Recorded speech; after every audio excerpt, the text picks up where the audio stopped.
everyone. I want to invite you to enjoy a short professional development this afternoon on using Kahoot to gather formative assessment data.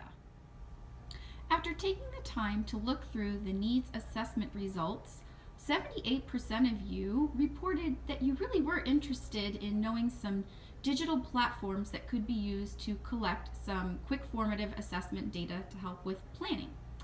Many of you reported that you really wanted to be able to make your own questions if that was possible, and science and math were the top areas of interest. So I want to focus on those areas today with Kahoot and teach you how to use the platform to engage students while still gathering some information for you. Socrative type student responses, but it also adds some gaming elements like a point system. It has interesting music and visuals, and what I like most about this is not only is it engaging for the kids, but it's easy to set up, and I would say even easier to actually pull off and play in your classroom. You can use any device, and all you need is one projector or one way to share out the access code, and anybody can play. So I'm going to show you how to quickly set one up. First, you're going to go to getkahoot.com. This is the teacher side. So this is where you're going to set up your games and save your games. And then kahoot.it is where any student would go. So as long as they know to go to kahoot.it, they can go to on their Chromebook, on their laptop, on their iPad, any device they have, even their phones. As long as they go to this address, they can get the game pin and they can play. So once you sign in, it's going to give you a dashboard with your Kahoots, public Kahoots that you can play, and then also how to create your own. So we're going to create a new one, so we go to quiz, give it a name, and then you're just going to enter your questions. So for this, I'm just going to say name that president, and then I'm going to choose an image. You don't always have to add an image, but it is a nice little feature, particularly if you're going to do something like this, where they just have to name the president that is in the image file. So you click choose file. We'll start out with Bill Clinton. Give a little preview, see what it's going to look like, and then you enter your answer choices below. Once you have your choices in, you're going to click below the correct answer. It'll turn green, and then you know you have the right answer in there. If you're done with your quiz, you just click Save and Continue, or if you want to add a couple more questions, you click Add Questions, which is what I'm about to do now. I'm just going to put 3 in there for this sample video. Oh, another thing is that you can change the time limit, so you can make it anywhere from 5 to 120 seconds per question. We'll make this one 10 seconds. Okay, once you have all your questions entered, you click Save and Continue. And then you get a quick preview of your questions, how long it takes, and then how many word choices you have. Okay, to finish up, you're going to choose some privacy settings. We're going to make this a public one to share out. The audience, we're going to click School, quick description. And lastly, any tags if you want people to be able to search for this. And before you're done, you can actually choose to add an image or a YouTube video in the background that will display on the lobby screen. We're just going to do an image file here. Use the presidential seal. Preview of it, and then you click Done.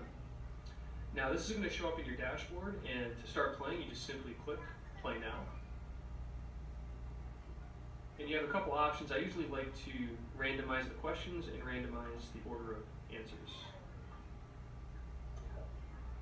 Now once you launch this, it's going to give a student pin, and this will allow anybody on any device to join Kahoot. So let's just enter this in the desktop version, and what I'm going to do is also join this game from my Chromebook and from my iPhone.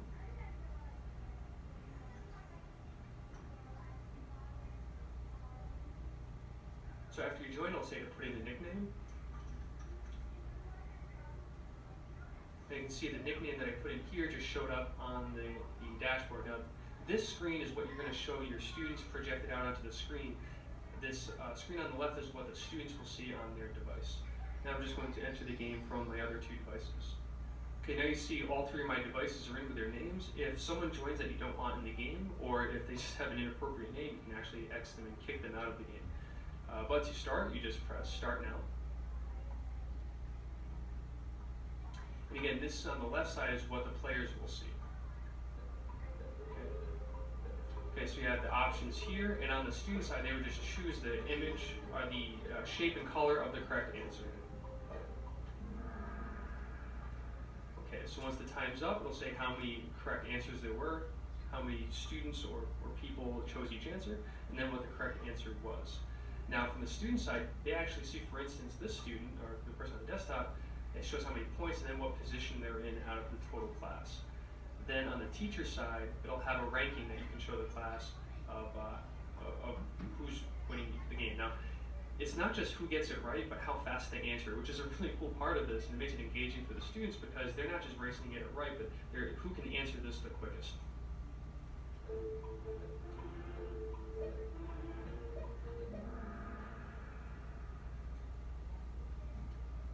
See, all of us got it right on that one, so now it just comes down to timing. The iPhone was the fastest to answer, so that ended up winning this particular game. Now, once you're done, you get some final feedback and results. Students can rate it on how fun it was, whether they learned something, and also if they recommend it, and they can also say how happy they are. You can see this actually automatically pops up, giving you some feedback. Okay, once you're done, click Final Results, and you can download your results if you want a spreadsheet, track your data, or if you just want to play again and have some fun, click Play Again or play different Kahoot. All right, hope this helps. It's a fun, engaging game for kids. I definitely recommend it. Enjoy. After sitting with our second grade team, we decided that we would be interested in collecting some assessment data on telling time. Telling time is a standard for second grade, and it is a unit that we will be starting in the next 2 weeks.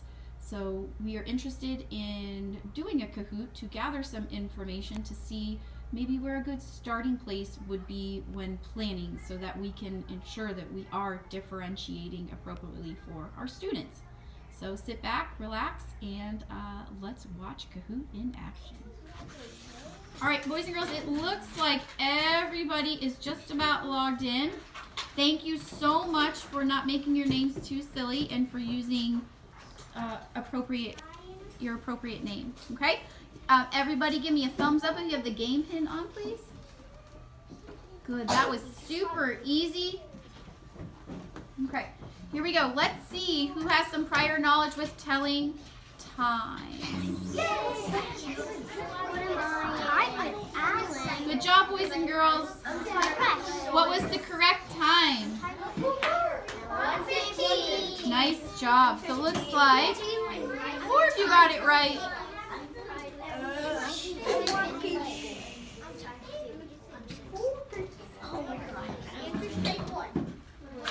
Okay, now we need to go to the next question. Charlie, you were at the top, buddy. Good job, Charlie. All right, what time is it?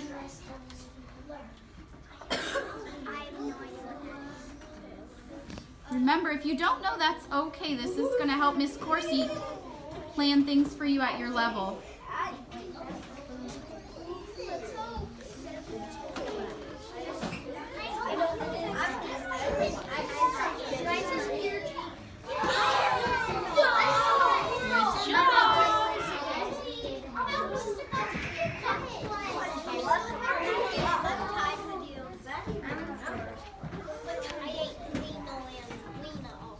What time is it?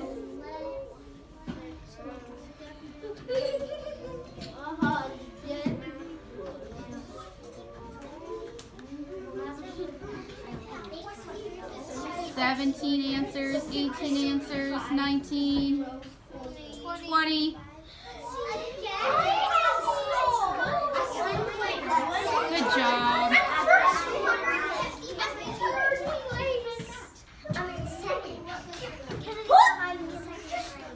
TJ, you moved up in the lead. Good job.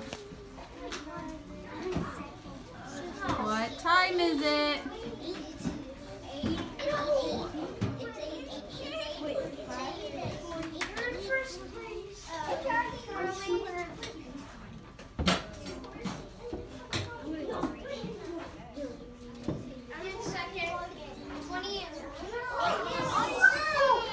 Let's see who moved up.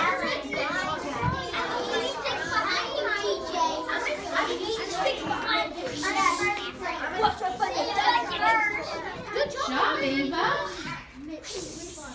Dream, why don't you pull up a chair and you guys can work together.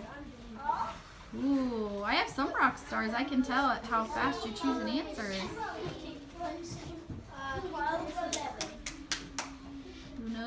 hour hand? Who knows their minute hand?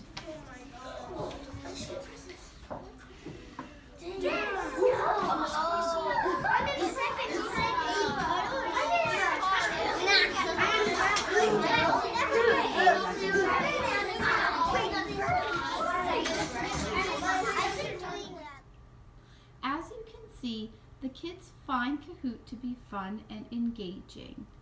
When you are finished playing one of the games, it will prompt you to print and download the results. It's easy to get a quick glimpse at students who clearly understood a concept and students who may need additional support.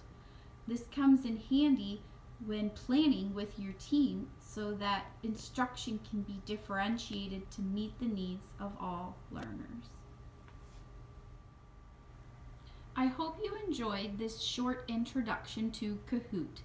If you're interested, I will be planning a follow-up professional development so that we can discuss how things went in your classroom.